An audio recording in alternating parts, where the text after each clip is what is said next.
খুব মজাদার, খুবই। আমি চলে আসলাম কেক নিয়ে। আজকে একটা কেক নিয়ে আসছে আমার আব্বু। আমার অনেক দিন থেকে অনেক ইচ্ছা করতেছিল একটা কেক খাই। তো যাই হোক, আজকে কি আমার জন্মদিন। এই সবাই আমাকে অগ্রিম জন্মদিনের উইশ করেন। জন্মদিন তো কবে তা বলা যাচ্ছে না। হচ্ছে এখন হচ্ছে কি মাস, আরও প্রায় 6 মাস পরে হচ্ছে জন্মদিন। তো যাই হোক, এখন বিষয়টা হচ্ছে কি, কেক খাইলে আমার শুধু মনে হয় কি আজকে আমার হ্যাপি বার্থডে, আজকে আমার হ্যাপি বার্থডে। আচ্ছা যাই হোক, হোক আর না হোক, আপনারা আমাকে সবাই উইশ করবেন, হ্যাঁ, হ্যাপি বার্থডে উইশ করবেন। যাই হোক, এখন আমি আম্মুরে কেক দিছি। এখন আম্মু আমারে কেক খাওয়াই দিতেছে। আসলে তো আর মানুষজন নাই, কি আর করার আছে। একটা কেক নিয়ে আসছে পুরো। আব্বুরে আমি বলছিলাম পিস নিয়ে আসতে, তো আব্বু আবার বলছে পুরো একটা ধরে নিয়ে চলে আসছে। আব্বু বলতেছে খাও আর পরে রাইখে দাও, পরে আবার খেয়ে নে। কারণ আমাদের বাসা থেকে মনে করেন যে একটা কেকের যে দাম, আমার বাসা থেকে সেই কেক আনতে যাইতে তার থেকে একটু বেশি টাকা খরচ হয়ে যায় আর কি। তাই জন্য আব্বু যতটুকু পারে একবার একটু বেশি বেশি করে নিয়ে আসে। কিন্তু আসেন এবার কেকটার বিষয়ে একটু কথা বলি।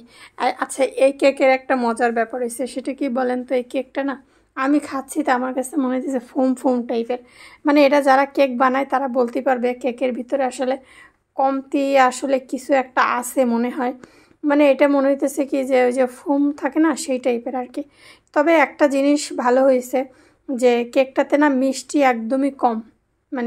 চকলেট কেকে আমি যতগুলো কেক খাই তত দেখি অনেক বেশি মিষ্টি থাকে, কিন্তু এই কেকটার একটা ব্যাপার ছিল যে কেকটা খুবই ছিল, মিষ্টিটা একটু কম ছিল। এজন্য আমার কাছে অনেক ভালো লাগছে। আসলে হয়েছে কি, মাঝে মাঝে কেক আর পিৎজার প্রতি আমার এত ক্রেভিংস হয়, আমার কি পুরা মাথা খারাপ হয়ে যায়, কখন খাবো কখন খাবো।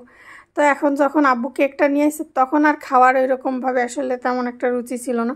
তারপরও দেখেন অলরেডি খাইতে খাইতে আমার কেকের কিন্তু একটা পুরা কেক অর্ধেক অবশ্য খাওয়া শেষ। আমি ভাবতেছিলাম আরেকটু খাই আরেকটু খাই, আরেকটু খাইতে যেয়ে আমার পুরা কেকটাই খাওয়া শেষ হয়ে গেছিলো। আর কেক আনলেই আমি যতবার কেক খাই আমার কাছে মনে হবে কি আজকেই আমার জন্মদিন, আজকেই আমার জন্মদিন। মনে হয় কি কেক মানেই হলো জন্মদিন।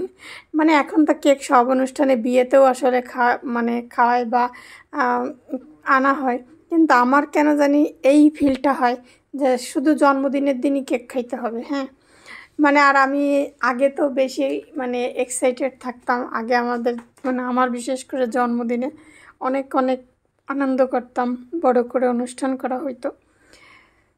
সব দিনগুলো আসলে মিস করি। সময় চলে যায় আস্তে আস্তে। একটা সময় জন্মদিনের জন্য কত মানুষ অপেক্ষা করতো, আর এখন আমার জন্মদিনটা কেউ মনেও রাখে না। কত যে আমার জন্মদিনের মেমোরি আছে, যেগুলো মেমোরিজগুলো আসলে এখন ওইগুলো নিয়েই বেঁচে থাকে আর কি। যাই হোক, এখন উইশ করারও কাউকে খুঁজে পাই না, বাট একটা সময় আমার জন্মদিনটাও কিছু মানুষের কাছে স্পেশাল ছিল। যাক, জীবনে কত আসবে যাবে। যাই হোক, একলা জীবন ভালো আছি রে গানটা গাইতে গাইতে বিদায়।